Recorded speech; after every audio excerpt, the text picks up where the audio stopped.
Tszyu knocks out Tony Harrison in Australia in the 9th round. What up, Fight World? It's your boy Ego, and I'm back with some more boxing. Now, the best in the business is back. I gotta be the GOAT. If you follow me on Twitter at BOXINGEGO, I broke down this fight. Everything I said came true. Shout out to Tszyu. Congratulations on the win. Again, Tszyu knocks out former champion Tony Harrison in Australia before his crowd of people, and it was vicious in the 9th round. I'm gonna spend some time breaking down the fight. In fact, there's not much to break down because I thought the fight was pretty one-sided. Like, to look at this fight on paper and see what the matchup provided versus seeing it, it played out more one-sided. Let me try to break it down anyway. I'll give you guys the good, the bad, and the ugly. The good is Tszyu, he moves on, another big payday. Obviously, they're gonna set up the Charlo fight. That's a mega fight I definitely wanna see. I would believe, since Charlo's undisputed, it probably happened in the States. I would assume either Vegas, Texas, or New York, a market that's big, maybe even Los Angeles. But congrats to him. As I said, I thought the good for Tszyu is he looked to be improved. When I seen the Terrell Gausha fight, he got dropped in the first round. He didn't get knocked down or really even hurt in this fight. So that's already an improvement, because your first, and I had seen personally, I seen Tszyu and Jeff Horn and some of his other work, but for your first fight in America, you're getting dropped in the first round. That's not good. And Terrell Gausha, he's a solid puncher, but he's not necessarily known as like a Wilder, or Gervonta Davis type of punching power. So that first impression for a lot of viewers was probably a turnoff. I would say that Tszyu, he looked better. He still has the same style, which to me is kind of one-dimensional, but that's what boxing's about. There's a lot of guys that if you have the willingness, the willpower, you could have flat feet, but if you have power, that's a good thing to have. And if you have that, that vicious, mean streak, power, and determination, take your training camp, you live a disciplined life, come in shape, take no shortcuts. If you live like that, then I ultimately think that you could still be successful. Look at guys like Ruslan Provodnikov. Ruslan Provodnikov, I would say Tszyu has more skill than a Ruslan Provodnikov, but I'm just giving you an example of somebody who's very limited in terms of skill, and that's an extreme example, but him being tough, having a chin, and having power, he can give anyone a really bad night.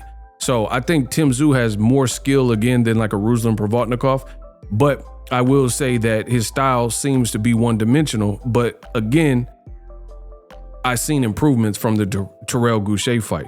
He was in there with a slickster and a speedy guy with some fast hands, and he had his way. His timing was very good counter punching. He was getting to the spot and trying to beat Tony Harrison to the spot and cut off the ring and stuff like that. And then when it came time to close the show, he absolutely did that in a memorable highlight reel type of fashion with rocking Tony Harrison. It looked eerily similar to Charlo versus Harrison 2, a fight that I attended live in Ontario, California, where Harrison looks lifeless and defenseless, and his head is pop, pop, pop, pop, pop, popping up like a Pez dispenser on the ropes as he's just getting wailed on with uppercuts. And it's almost like Tszyu studied the Charlo fight, because he used almost the same sequence of punches to get Harrison out. Now, the dangerous, scary moment, I'll give you guys the good and the bad and the ugly. So that's the good for Tszyu. The dangerous and the scary part, so the bad was, I didn't really like the referee even allowing Tony Harrison, based on the tenor of the fight, the ebb and flow. He wasn't winning the rounds, in my opinion. And how the fight was playing out, I don't even think he should have given Tony Harrison a chance to get up. It should have been waved off while he was on the ropes, because there was a dangerous moment in there where Harrison turned his back. That shows that a person, I'm from the old school. I don't know how people view this, but I'm like the fighters of yesteryear, Roy Jones and Mike Tyson's and, Julio Cesar Chavez, Roberto Duran, Floyd Mayweather, the Oscar De La Hoyas, like the OGs of this game. And the way I've always perceived boxing is if a fighter turns their back, that's pretty much defenseless. That's almost the equivalent to me of saying no mas. You know what I mean? Because either you're so separated from your senses, you don't know where you're at and you're just getting in a defensive posture or whatever, but it doesn't seem like it's safe. So I don't even like the ref, even though the ref didn't allow him to take more punishment.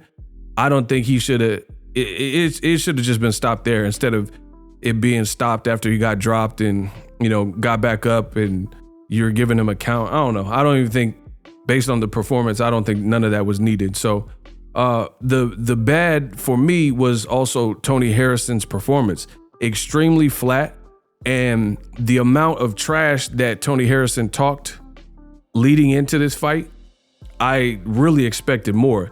He was saying that he don't got no skills. He basically, he's one-dimensional and stuff like that. And Tony Harrison really didn't make good on any of those things that he was saying, you know. And I thought I've seen Tony Harrison look a lot sharper. Even fights he lost, like Jermell Charlo 2 or Willie Nelson. I don't know if the moment got too big. I don't know what was going on. But another thing that was really interesting is, to me, he just looked spaced out in this fight. I don't know if it was the 40, 50,000 fans, because you have to keep in mind, he wasn't the guy that was really supposed to fight Tszyu. It was really Jermell Charlo, who had a hand break or a hand fracture. So he kind of came in. But this didn't look like even the sharp Harrison, or when he was fighting against other fights that he lost, like Willie Nelson. I thought he looked good in a lot of those fights. Jarrett Hurd, he looked good in those fights, looked sharp in those fights. And they kept bringing up Sergio Garcia fight, but no one wants to talk about the Bryant Perella fight. And to me, he looked bad in the Bryant Perella fight. And I thought he should have lost that fight, but they said it was a split draw or something. So I think that's the version that showed up, the Perella fight. So I don't know what's next for him, but I really, with his trash talking stuff and his demeanor, I really expected more from him to take more chances. One thing, the game plan was extremely weird to me. I seen Tony Harrison in round one, he came out, that's the round I gave to him. He came out with what looked to be a great authoritative jab, but after that, round 2, 3, he allowed Tszyu to encroach, get close, and pressure him and really kind of cut off the ring and invade his space. And he was utilizing midway through the fight, when it was clear to me, at least, that Tony Harrison would have been down in the fight, late in the fight. Keep in mind, he has a stigma that he fades in fights. So the pacing and the tenor, and you guys can find all this in real time on my Twitter. I was saying all these things and it all played out to be true. So I thought, what are you expecting? You know, and then they showed on screen that he only had like a few knockouts past the 6th, 7th round. So the game plan was extremely weird from Tony Harrison. I didn't know what he was doing. There was a moment he got rocked in round 3 and he, you know, buckled and it was apparent. But credit to Tszyu, he was very calm, poised, even with the crowd favor. Some people rushed their work, and he was kind of composed and poised, and he didn't really rush his work. So credit to Tszyu there for keeping his wits about him.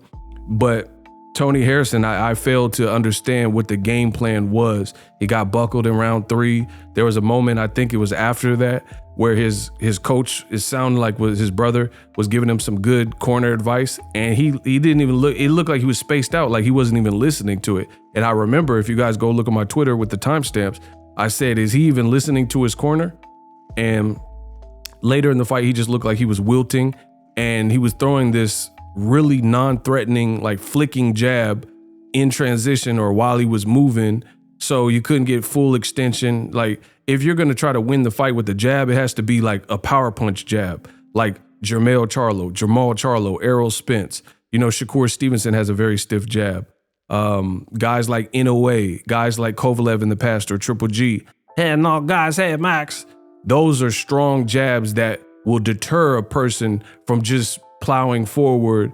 And, you know, Tszyu said in the buildup, they did show the video, he said he got in Terminator mode, you know? So that's why I think Tszyu is not going to beat Charlo, because Charlo has that type of jab where I think stylistically Bryant Castano is a tougher fight for Charlo. You're not just going to walk through all of Charlo's jabs and his power shots. And his jab is a power shot. So, you know, good win for Tszyu. It just solidifies him a bit more. I still have him losing to Charlo, but, you know, that's just looking ahead. So for tonight, Tszyu, he definitely did his thing. It's hard to score rounds for Harrison, and he did a bit more barking than bite tonight from his performance. That flicking jab, it just wasn't enough. I think Harrison needed to get some respect in there and get the respect early, so Tszyu didn't think he could just walk forward. Even Terrell Goucher had a better showing to me because he was dropped in the first round to show you that he was quick on the counter, has enough power to sit you down.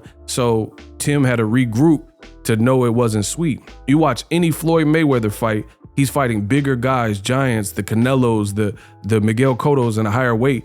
He always lets you know early within the first 4 or 5 rounds for sure that it ain't sweet and you're not just gonna bulldog him. From Maidana, no matter if they had power, if they were bigger, if it was a higher weight class, if it was a catch, it didn't matter. He always got that respect. Harrison really didn't get that type of respect early, and then he started getting walked down really the whole fight. Good timing on the shots, good countering, good patience by Tszyu. The rest is history. Best in the business. Introducing Super Thanks.